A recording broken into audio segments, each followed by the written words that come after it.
إن الحمد لله نحمده ونستعينه ونستغفره ونعوذ بالله من شرور أنفسنا ومن سيئات أعمالنا من يهده الله فلا مضل له ومن يضلل فلا هادي له أشهد أن لا إله إلا الله وحده لا شريك له وأشهد أن محمدا عبده ورسوله وبعد.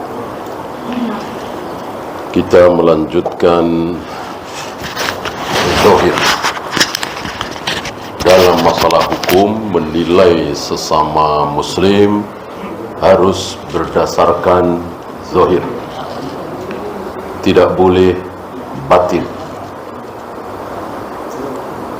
Hatinya begini,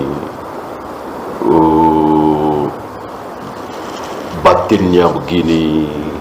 Lihat saja tatapan mukanya, lihat saja cara ngomongnya. Ini nggak boleh, nggak boleh. Ya, apalagi dia hakim, apalagi dia menentukan perkara yang benar ini si A apa si B, maka tidak boleh. Dari cara bicara, dari pandangan mata, dari gerak-geriknya, bahasa tubuh, tidak boleh. Harus berdasarkan bukti saksi, saksi bukti, sumpah. Ya. Kalau seorang hakim boleh memutuskan satu perkara berdasarkan pengetahuan dia, maka ini pintu fitnah. Ya. Maka hakim tidak boleh memutuskan satu perkara berdasarkan pengetahuan dia, harus dengan bukti saksi. Gitu ya. Banyak hadis-hadis yang dibawakan oleh beliau. Yang sangat gamblang adalah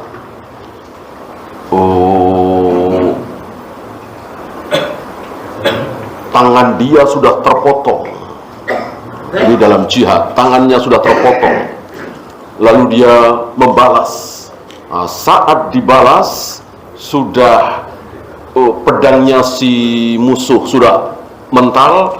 Saat mau dibunuh, tiba-tiba musuh mengucapkan La ilaha illallah, asyhadu an la ilaha illallah. Boleh dibunuh apa tidak? Boleh dibunuh apa tidak? Tidak. Tidak. Kan kalau pakai akal ngeselin sekali, bikin kesel. Tangan saya sudah putus, dipedang oleh dia. Sekarang saya mau balas, pedang dia sudah terpental. Tiba-tiba asyhadu an la ilaha illallah. Kita tidak boleh membunuh. Inilah Islam. Ya.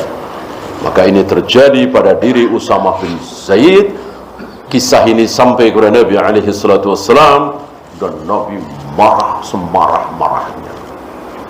Engkau bunuh orang yang sudah mengucapkan la ilaha illallah, engkau bunuh orang yang sudah mengucapkan la ilaha illallah. Diulang-ulang pertanyaan ini. Gemetar Usamah bin Zaid, sampai-sampai Usamah bin Zaid berkhayal, seandainya aku baru saja masuk Islam. Ya. Kalau baru saja masuk Islam, ya tentu punya alasan. Kan sudah lama. Usamah bin Zaid kan anaknya Zaid bin Harithah. Zaid bin Harithah, seorang budak ini, dari awal masuk Islam.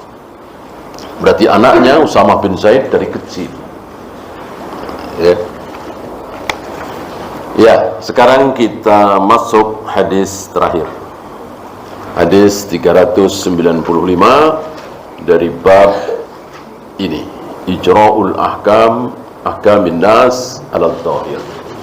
Wajibnya menghukumi manusia berdasarkan zahir, tidak boleh berdasarkan batin.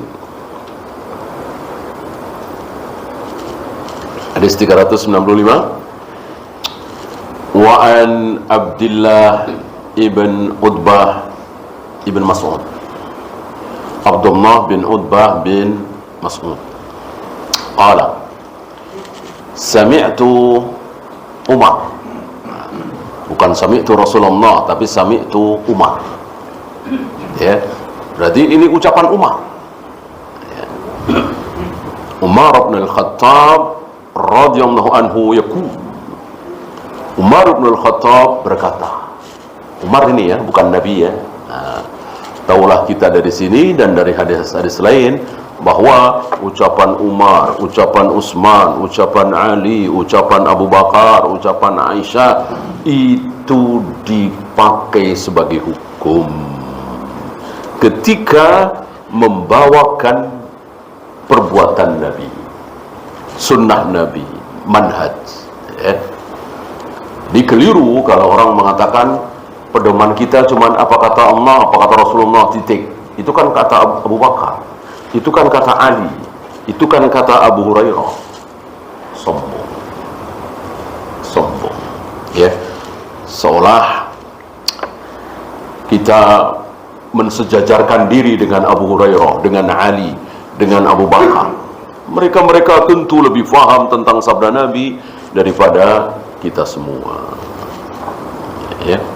Seperti waktu itu pernah kita bahas, memotong jenggot segenggam. Ini kan perbuatan Abu Hurairah, perbuatan Ibnu Umar, perbuatan Ibnu Abbas, bukan perbuatan Nabi. Sombong berarti. Apa iya 3 sahabat besar ini berani menyelisihi Nabi? Gitu. Umar berkata, inna nasan kanu yu'khaduna bil wahyi. Dulu manusia itu, kanu di sini fi'il madhi, bermakna lampau. Dulu manusia itu, kaum muslimin, yu'khaduna bil wahyi, dihukumi dengan wahyu. Dulu, ya. Ini Aisyah ini bohong apa jujur nih? Aisyah ini bohong apa jujur? Dia bilang nggak ngapa-ngapain, tapi di malam yang gelap gulita bersama seorang laki-laki bernama Sofwan bin Al-Mu'attal, jauh di belakang pasukan. Nggak ada yang tahu. Ya awalnya nggak ada masalah, tapi orang-orang munafik luar biasa menghembuskan, oh nggak mungkin laki perempuan di tempat gelap, nggak mungkin, nggak ngapa-ngapain. Tersebar akhirnya. Jangankan manusia biasa, Nabi saja terpengaruh. Kalau beliau tidak terpengaruh, tidak mungkin beliau menyuruh Aisyah untuk sementara pulang ke rumah orang tuanya. Berarti kan Nabi saja terpengaruh. Untung masih ada wahyu. Untung wahyu belum putus. Tidak selang lama turun wahyu di surat An-Nur itu yang menyatakan Aisyah bersih dari tuduhan.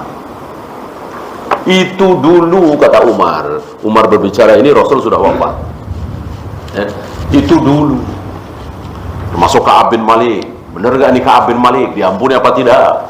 Ka'ab bin Malik, Nurarah, Hilal, 3 sahabat besar ini dibiarkan oleh Nabi, tidak diberi salam oleh Nabi, bahkan salamnya tidak dijawab oleh Nabi dan para sahabat, dikucilkan, diboikot, dihajar selama 50 hari. Sempit Madinah bagi 3 orang ini. Turun wahyu menyatakan bahwa Allah meridhoi mengampuni 3 sahabat ini. Itu dulu kata Umar. Innan nasa kanu yu'khaduna bil wahyi fi ahdi Rasulillah sallallahu alaihi wasallam. Manusia itu, kaum muslimin, dulu dihukumi berdasarkan wahyu di zaman Nabi sallallahu alaihi wasallam.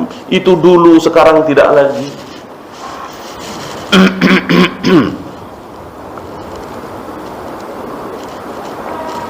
Banyak sekali ya contoh tentang ini, banyak sekali. Wa innal wahya qad inqata'a. Sekarang wahyu sudah putus. Putusnya wahyu berbarengan dengan wafatnya Nabi sallallahu alaihi wasallam. Nabi wafat, wahyu putus. Nabi wafat, tidak mungkin ada wahyu lagi. Bukan tidak mungkin ada firman Allah lagi, salah. Firman Allah masih ada. Sampai hari ini Allah terus berfirman. Setiap hari Allah berfirman, begini. Ya, setiap kali ada janin berusia 120 hari di perut ibunya, 4 bulan, Allah berfirman kepada malaikat penjaga rahim yang mencatat, tulis umurnya sekian, tulis rezekinya sekian, tulisnya amalnya begini, tulis. Nanti begini, dan dari bayi itu lahir sampai mati. Dan dalam waktu yang sama, dalam menit yang sama, dalam detik yang sama, dengan satu malaikat. Padahal bayinya banyak. Ya. Inilah kecanggihan malaikat, kehebatan Allah yang tidak bisa dinalar oleh akal kita. Maka bodoh sekali dan sesat sekali kalau kita berbicara tentang Allah, nggak masuk akal. Masa Allah turun ke langit dunia setiap sepertiga malam, nggak masuk akal. Ini ucapan bodoh. Allah tidak bisa dinalar. Kita hanya bisa mengimani. Ya seperti tadi kan, iman kita nggak bisa membayangkan. Di detik yang sama Allah berbicara tentang sesuatu yang sangat berbeda. Itu kecil bagi Allah, mudah bagi Allah. Sementara bagi kita membayangkannya saja sulit. Tidak terbayang, membayangkan saja, apalagi memahami. Maka jangan sok faham terhadap Allah. Udah imani apa adanya. Tangan ya tangan, wajah ya wajah, turun ya turun, bersemayam ya bersemayam, dan seterusnya.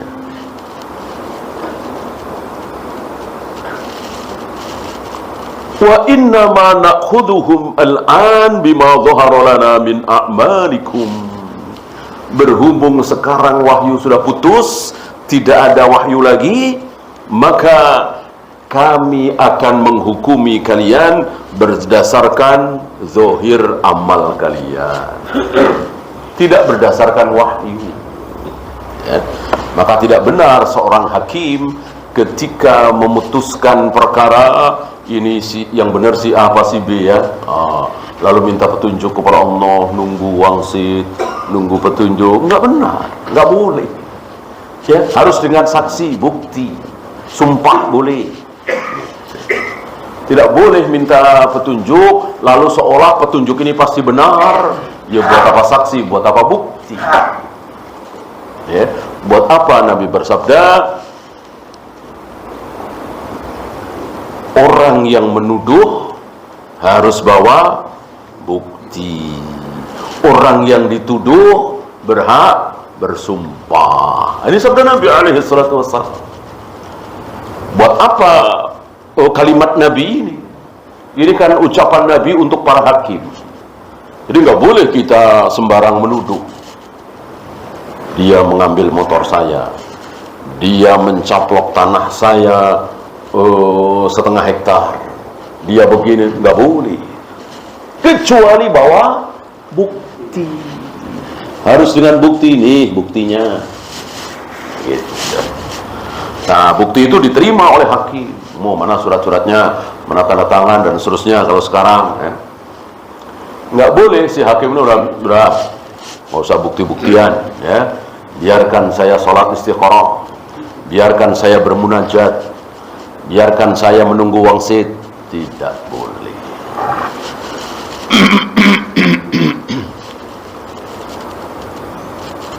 Bahkan sebuah kesalahan kalau sholat istikharah itu hanya ketika bingung memilih.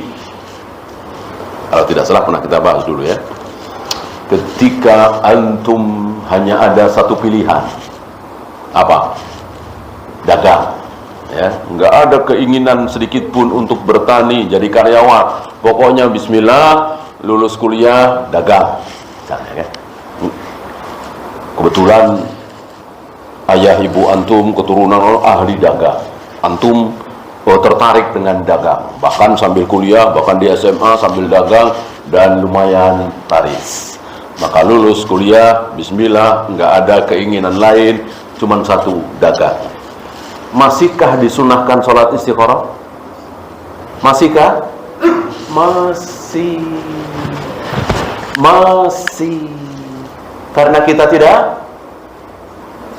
tidak tahu dengan kita berdagang ini sukses apa tidak, berhasil apa tidak, lebih mendekatkan diri kita kepada Allah atau justru malah jauh, kita tambah taat, tambah maksiat. Hanya Allah yang tahu. Maka kita sholat istikharah.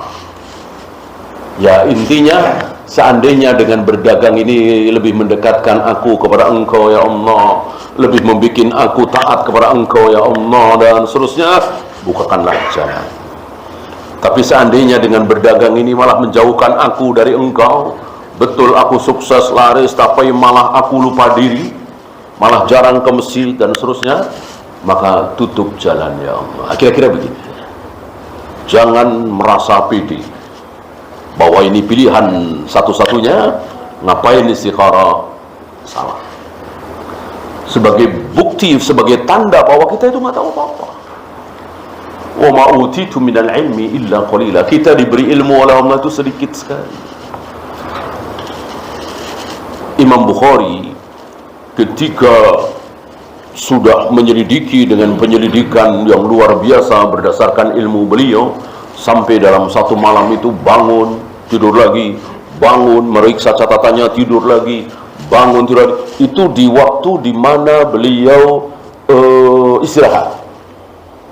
Waktu beliau dibagi 3. Untuk istirahat, untuk belajar, dan untuk ibadah.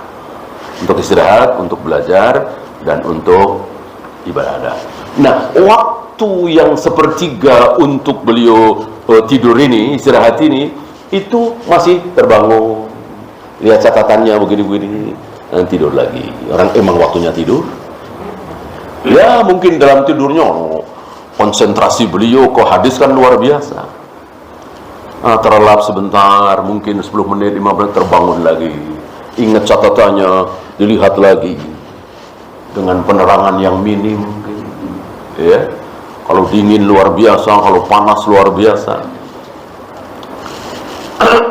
Nah, setelah beliau yakin betul bahwa hadis ini sahih berdasarkan penyelidikan para ulama ahlul hadis, beliau masukkan ke dalam kitab beliau Sahih Bukhari. Yakin betul bahwa ini sahih. Sebelum dimasukkan, beliau sholat istikharah 2 rakaat. Bukan karena beliau ragu, ya Allah berikanlah petunjuk kepadaku, hadis ini sebetulnya sahih apa tidak.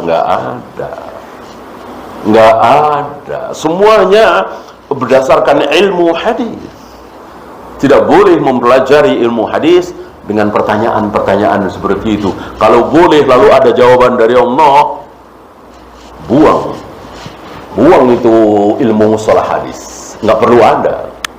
Itu tarekat-tarekat Sufiyah seperti itu, menghina para ulama ahlul hadis yang menghabiskan waktunya untuk mempelajari rijalul hadis. Nama perawi itu ribuan, dan mereka hafal si A ketemu dengan si B apa tidak, si C berguru dengan si D apa tidak. Ini luar biasa, ilmu yang sangat pelik, yang sangat berat. Itu dipelajari oleh Imam Bukhari, Muslim, Abu Daud, dan lain-lain. Nah, setelah beliau yakin bahwa hadis itu sahih, beliau masukkan ke dalam kitab sahih beliau sholat 2 rakaat. Sholat istikharah. Nah, begitu kira-kira sholat istikharah.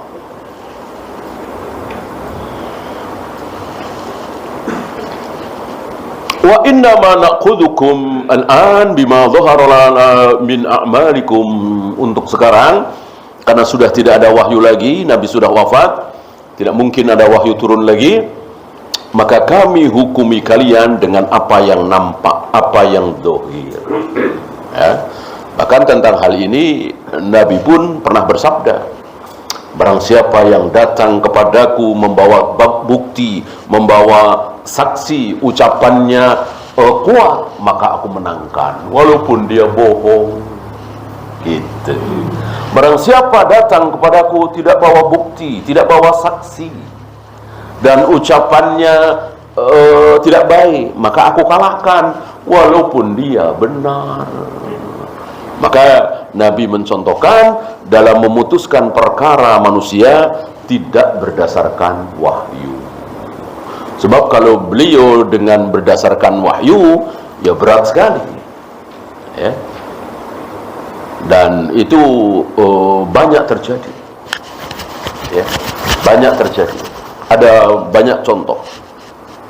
Nabi tidak mengatakan ya sudah tunggu wahyu, enggak, ya. Kecuali beberapa perkara. Adapun perkara yang sifatnya apa istilah kita ya, perdata gitu ya, beliau tidak menunggu wahyu. Betul-betul diputuskan berdasarkan kaidah ilmu hukum. Apalagi beliau sudah wafat. Apalagi beliau wafat, wahyu sudah putus, maka 100%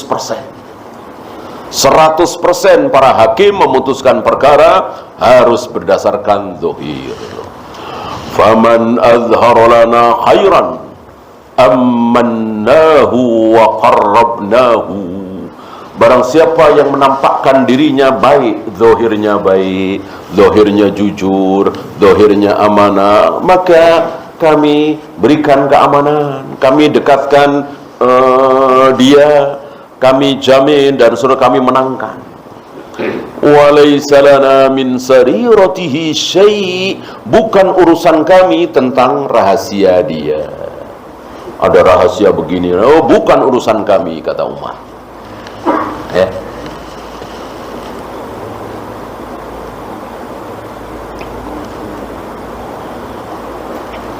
Allahu yuhasibuhu fi sariratihi. Allah lah yang menghisab rahasianya. Serahkan kepada Allah. Dia bohong, dia sumpah palsu, ya serahkan. Nabi aja begitu kan. Sepulang beliau dari perang Tabuk, datang orang munafik, ya Rasul, aku nggak ikut perang karena sakit. Apa kata Nabi? Iya, semoga Allah mengampunimu. Gitu. Ya Rasul, saya nggak ikut berperang karena saya tidak punya perbekalan. Nabi mengatakan, iya, semoga Allah ampuni engkau. Nggak ada Nabi bicara lain kalau dia bohong. Nah, 3 orang ini yang tadi kita bahas, termasuk Ka'ab bin Malik, Murarah Hilal, dia nggak ngomong apa-apa. Engkau sakit? Enggak ya Rasul. Engkau nggak punya perbekalan? Punya ya Rasul. Ya, aku tidak sanggup berbohong di hadapanmu.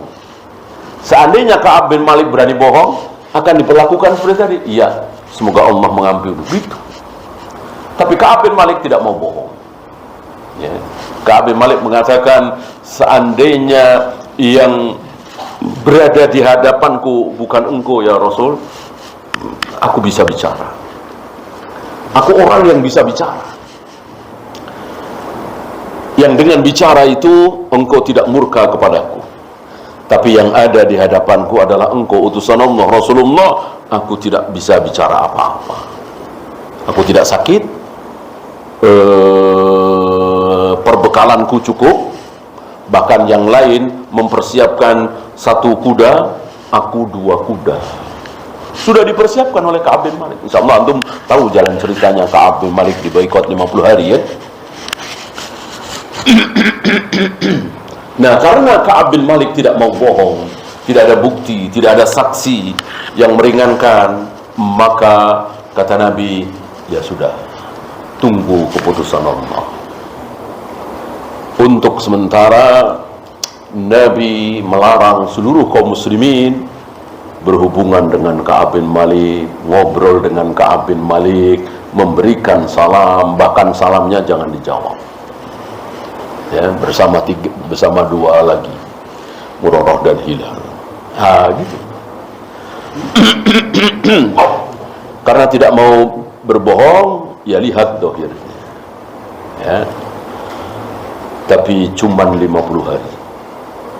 Sedih, menderita, sempit, sesak dadanya, cuman 50 hari. Setelah itu diabadikan namanya dalam Al-Quran, ya, wa ala salasati. Walaupun bukan namanya, ya, kalau namanya Abu Bakar juga nggak ada dalam Al-Quran, Umar bin Khattab nggak ada dalam Al-Quran. Bahkan yang ada dalam Al-Quran siapa? Zaid. Falamma qada minha Zaidun. Tatkala Zaid telah menyelesaikan hajatnya, maksudnya menceraikan istrinya Zainab, aku nikahkan engkau dengan dia, dengan Zainab, ya. Nah, tapi kisahnya, kalau Abu Bakar, ya kisahnya banyak sekali, banyak sekali. Bahkan kalau ada pertanyaan, siapa yang lebih banyak disebut dalam Al-Quran, nama Muhammad apa nama Musa? Nabi Muhammad apa Nabi Musa? Nabi Musa.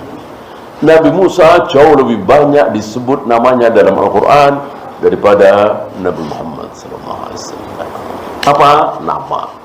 Adapun maksud, ya jauh lebih banyak Nabi SAW. Walamma qama Abdullah. Siapa Abdullah di situ? Nabi Muhammad SAW. Dan lain-lain, banyak sekali.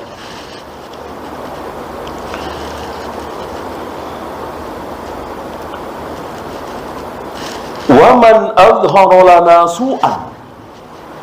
Barang siapa yang secara zahir di mata kami itu buruk, lam na'manhu, kami tidak akan memberikan keamanan. Walaupun hatinya bagus, hatinya bersih, tapi zahirnya buruk, ya. Inilah sunnah bahwa kita, apalagi para hakim, harus menghukumi manusia berdasarkan zahir, bukan batin. Walam nusaddiqhu, dan kami tidak mempercayai dia, ya. Karena memang tidak meyakinkan, bukti-bukti nggak ada, ya jangan diterima. Walaupun orang bilang dia orang baik. Wa in qala inna sariratahu hasanah. Walaupun dia bilang, orang-orang bilang bahwa rahasia dia, hati dia, batin dia itu bagus, tetap dihindari oleh Umar.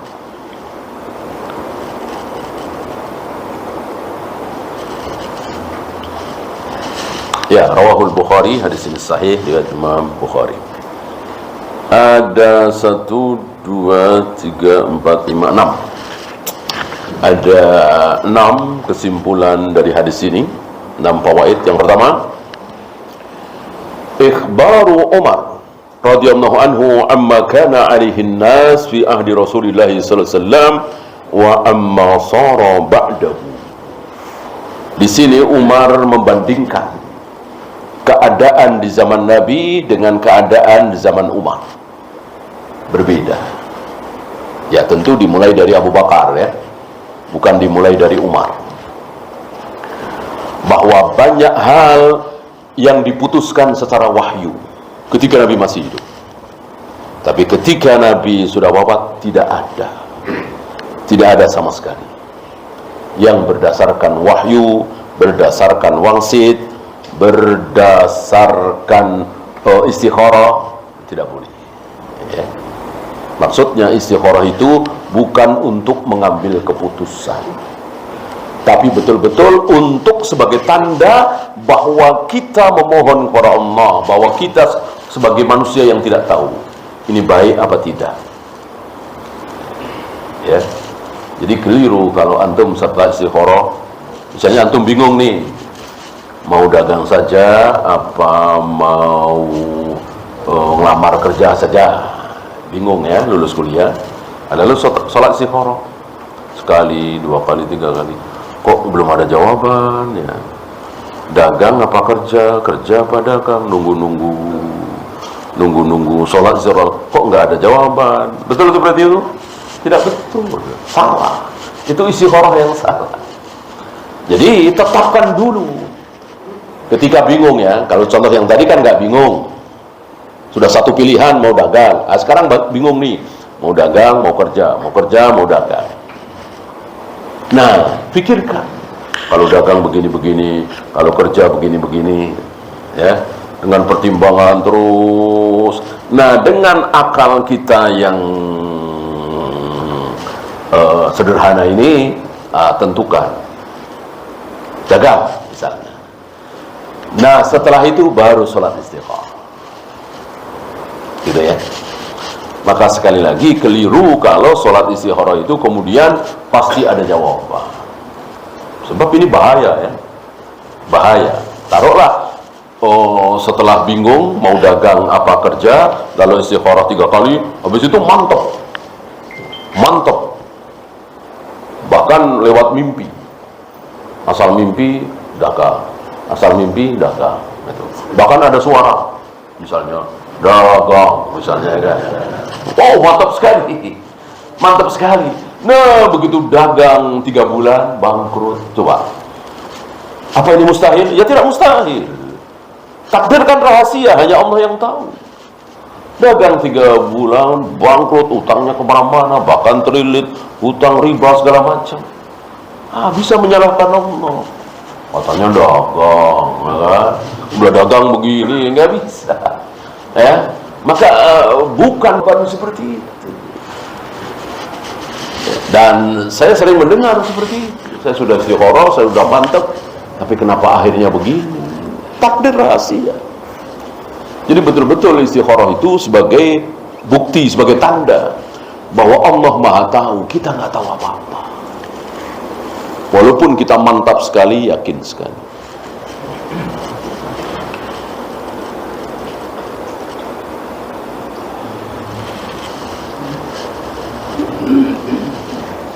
Ini di luar firasat ya.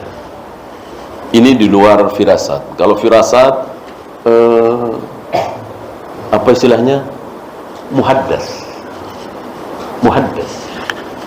Jadi dulu, ini sabda Nabi alaihi salatu wasallam, dulu itu banyak tahdits, banyak orang-orang yang muhaddas, mungkin bahasa kita dibisiki, diilhami, itu zaman dahulu. Nah, sekarang nggak ada atau sedikit sekali. Seandainya ada, kata Nabi, maka Umar yang mendapatkannya. Apa yang dimaksud? Firasat. Firasat. Dan kita saksikan ada beberapa kejadian pada diri Umar menunjukkan firasat beliau yang tajam. Ya. Ada beberapa hal. Tapi itu bukan dalam rangka menghukumi manusia. Kalau dalam rangka menghukumi manusia, jelas pakai saksi, pakai bukti dan seterusnya. Yang kedua, ijra'ul ahkamil islamiyyati ala dhawahirin nas wa ma yusdaru minhum min a'mal. Islam menghukumi dalam masalah hukum Islam ini harus berdasarkan zahir manusia itu dan apa yang nampak dari amal manusia itu. Ya. Maka tidak boleh melihat batinnya. Maka salah satu firqah sesat adalah apa yang sering kita dengar dengan istilah aliran kebatinan. Pernah dengar? Aliran kebatinan, batiniyah. Ini batil, ini keliru. Jadi mereka beranggapan bahwa sholat itu ada batinnya, saum ada batinnya, jihad ada batinnya, aliran batinnya. Maka banyak dari mereka yang sholat tapi nggak pakai ruku, nggak pakai sujud, nggak pakai al-fatihah. Ini aliran kebatinan. Nah, Islam berdasarkan zahir. Yang nampak dari seorang muslim itu apanya? Yang ketiga,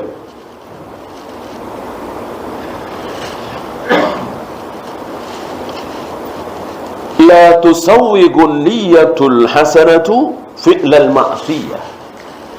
Niat yang baik, niat yang ikhlas, niat yang tulus, tujuan yang mulia tidak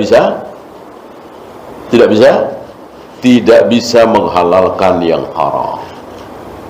Artinya kalau maksiat ya maksiat, kalau haram ya haram, walaupun tujuannya mulia. Membantu fakir miskin yang kelaparan, membantu para du'afa supaya punya rumah, tapi dengan cara korupsi, dengan cara ngerampok, dengan cara judi, nggak boleh. Allah tidak meridhoi, malah murka. Ya. Malah ada sedekah yang dari sedekah itu Allah akan campakkan dia ke neraka. Ya, Allah nggak butuh bantuan dengan cara merampok, dengan cara judi, dengan cara korupsi. Allah tidak butuh. Ya. Allah baik, Allah suci. Allah tidak terima kecuali yang baik, kecuali yang suci. Walaupun dengan dia merampok, dengan dia korupsi, berjudi, ribuan orang kelaparan akhirnya biar bisa makan, bisa kebeli rumah, Allah tidak suka. Kalau kita mungkin suka, ya. Kalau manusia mungkin suka. Udah biarin aja dah. Punya orang kaya ini, yang miskin biar merasakan. Mungkin itu pikiran kita, Allah enggak.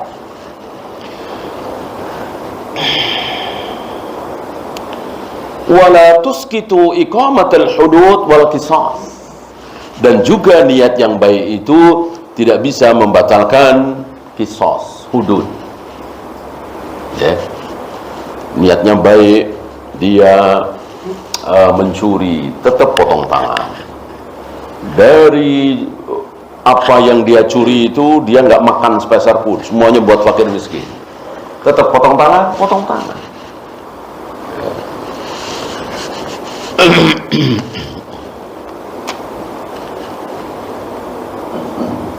Oleh karena itu syarat diterimanya ibadah ada satu apa dua? Dua. Bukan cuma niat yang baik, bukan cuma niat karena Allah. Ada satu lagi apa?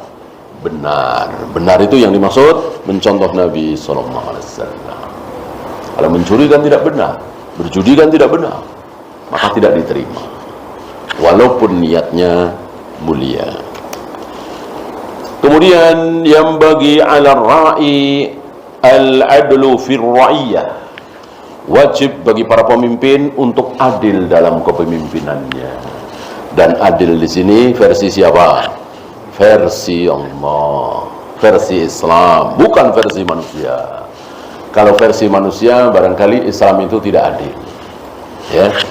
Ada orang Kristen misalnya masuk Islam, dikasih apa? Dikasih zakat ya. Mu'alaf kan dapat zakat kan? Gitu.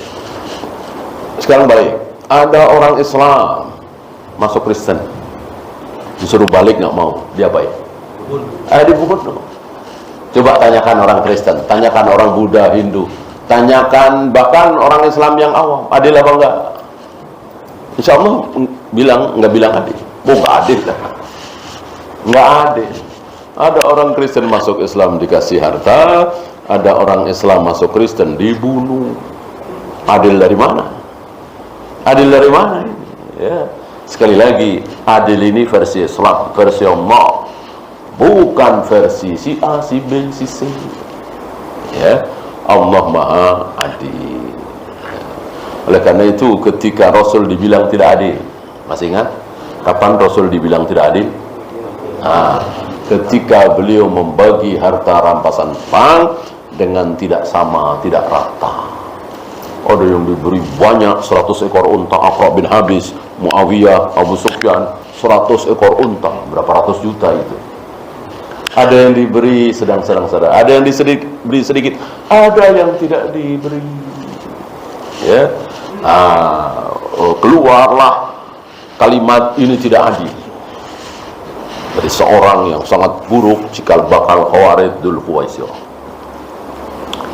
Ketika sampai kepada Nabi bahwa Nabi tidak adil, apa jawab Nabi? faman ya'dil idza lam ya'dilillahu wa rasuluh. Kalau Allah dan Rasulnya saja dibilang tidak adil, maka nggak ada lagi yang bisa adil. Rasul aja nggak adil, ya nggak mungkin ada yang bisa adil. Allah dan Rasulnya dibilang nggak adil, ya nggak ada keadilan di muka bumi. Masa ada yang lebih baik dari Rasulullah? Masa ada yang lebih baik dari hukum Allah? Gitu. Padahal jelas ada yang diberi 100 ekor unta, ada yang diberi sedikit, ada yang tidak diberi. Secara akal sederhana kita, ya nggak adil. Kalau adil ya sama rata, atau berdasarkan perjuangan masing-masing lah. Yang ada malah kebalik kan. Yang berjasa besar pada Nabi, yang ketika Nabi diusir, mereka menerima Nabi, membantu Nabi, siap mati demi Nabi dari awal. Nggak dapat. Ini baru saja masuk Islam. Muawiyah, Abu Sufyan kan baru saja masuk Islam, malah dikasih 100 ekor unta. Ya, kalau menurut kita barangkali ini nggak pas, nggak adil. Tapi itulah adil karena keputusan Allah dan Rasulnya. Ya, nah, tapi karena Nabi ini rahim, menghendaki kebaikan kepada kaum muslimin, maka Nabi mengumpulkan orang-orang Ansor. Orang-orang Ansor yang sedih, ya, merasa ditinggalkan oleh Nabi. Dulu Nabi nggak punya apa-apa, kami tampung, kami tolong, kami ini, kami. Sekarang sudah menang, dapat rampasan perang banyak sekali setelah perang Hunain. Mereka diberi banyak, kita nggak diberi apa-apa. Ini kalimat ini sampai kepada Nabi. Nabi mengumpulkan orang-orang Ansor dengan mengatakan, tidak relakah kalian orang-orang pulang bawa unta, bawa emas, bawa harta, sementara nanti sebentar lagi kalian pulang bawa Rasulullah menangis. Kalian nggak bawa harta, nggak bawa unta, nggak bawa emas, tapi kalian bawa Rasulullah. Terbati mereka dengan ucapan Nabi sallallahu alaihi wasallam. Ya, ini ucapan Nabi. Nabi tidak mengatakan, ya seperti ini adil, sudah diam terima. Tetap ada nasihat di situ. Dinasihati surat itu, dibesarkan hatinya karena rahimnya Nabi sallallahu alaihi wasallam.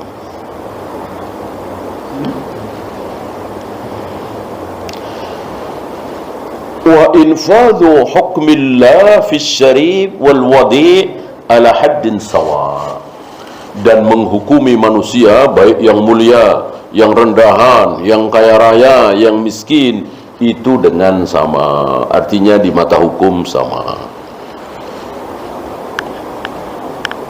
La ta'khuduhu fillahi lawmatul laim, tidak takut dicela. Tidak, salah satu ciri ajaran Islam, salah satu ciri para sahabat, salah satu ciri hamba-hamba yang saleh adalah tidak takut dicela. Karena ketika kita betul-betul menerapkan syariat Islam, ada aja yang mencela. Jadi antaranya tadi, ya, pastilah itu sebagai ujian.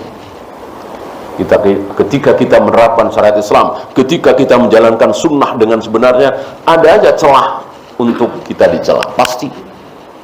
Nah, jangan takut, jangan mundur, jangan kecil hati. Memang harus dicela. Ya.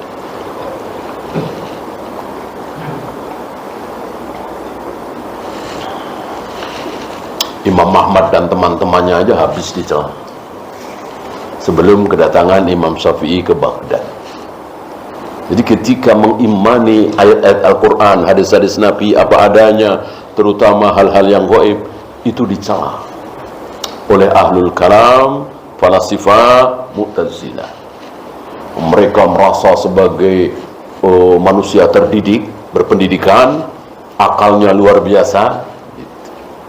Jadi kalau menerima hadis apa adanya, Rasulullah naik turun, sebentar menghadap Allah, kemudian turun menemui Nabi Musa dan seterusnya.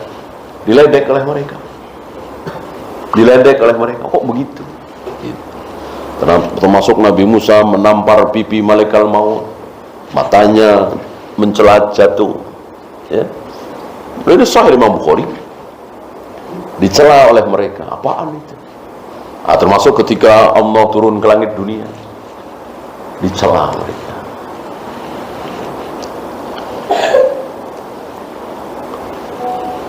Kemudian yuqbalul udhru mimman urifa haluhu wastaiqana min maqalihi. Udzur itu diterima dari orang yang diketahui keadaannya. Oh, keadaannya begini, mengajukan, oh iya, diterima. Ya. Jadi udzur itu, alasan itu tidak asal-asalan. Ya. Jadi hakim itu harus bijaksana. Ketika keadaannya tidak meyakinkan, ketika bukti-bukti tidak ada, lalu mengajukan udzur, ya jangan diterima. Harus berdasarkan zahir. Yang terakhir, al-hisabu yaumal jazail akbar yakunu ala ma aqfal abdu min sariratihi. Hisab pada hari pembalasan kelak itu meliputi apa yang dirahasiakan oleh seorang hamba. Itu baru nanti di akhirat. Adapun di hadapan hakim sekarang ini, ya tidak. Hatinya, batinnya tidak dibahas oleh hakim. Akan dibahas oleh hakimnya para hakim nanti, Allah Rabbul Alamin. Apa yang ada di hati, yang disembunyikan di hati. Ya. Kalau memang baik akan dibalas dengan kebaikan, kalau buruk akan dibalas dengan keburukan. Siapa? Allah Rabbul Alamin. Ya. Maka nanti akan ada orang yang di mata Allah, yang di mata manusia begitu mulianya. Dan sekarang sedang kita saksikan, ya, pengikutnya ratusan ribu bahkan jutaan dielu-elukan sebagai pahlawan, sebagai dai, sebagai ulama. Tapi nanti di sana luar biasa akan direndahkan serendah-rendahnya oleh Allah. Bahkan ada yang menarik lidahnya sendiri digunting, menarik lidahnya sendiri digunting, menarik lidahnya sendiri digunting.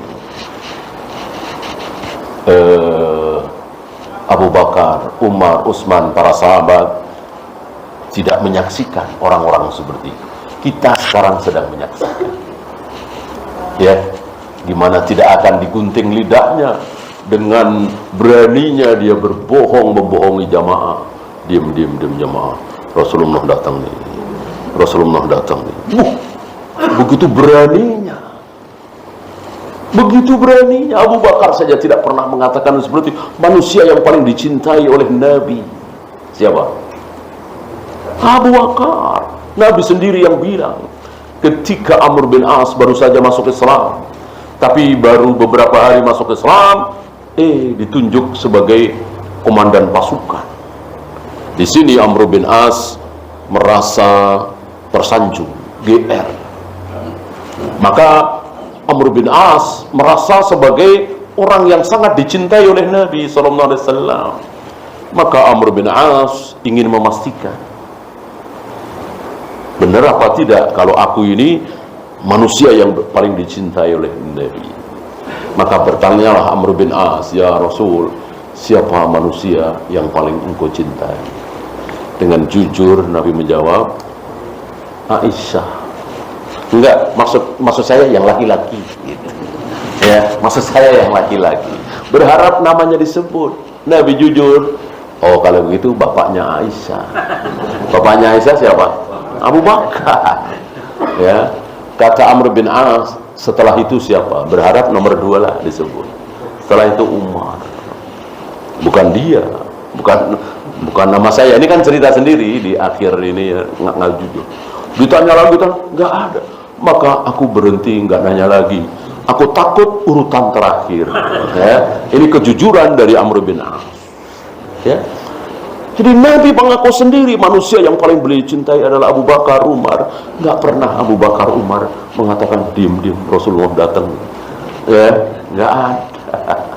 Bagaimana hari ini ada seorang ustaz berani berbohong seperti itu? Waliyadzubillah, na'udzubillah min dzalik. Ya, pantas sekali kalau ada seorang da'i du'atun ila abwabi jahannam dan akan menggunting lidahnya sendiri. Itu kan pertanyaan Nabi kepada Jibril. Manhum ya Jibril? Siapa orang yang menggunting lidahnya sendiri itu ya Jibril? Jibril menjawab, al-khutaba'u min ummati. Mereka adalah para penceramah di kalangan umatmu. Yang ceramah kayak gitu gimana nggak digunting? Berbohong dan lain-lain, bukan cuma itu saja. Sunnah dibilang bid'ah, bid'ah dibilang sunnah, syirik dibilang tauhid, tauhid dibilang syirik. Begitu berani. Allahu. Ya, insyaallah nanti kita masuk bab baru, bab 50, bab al-khauf. Bab tentang takut. Ada pertanyaan? Silakan.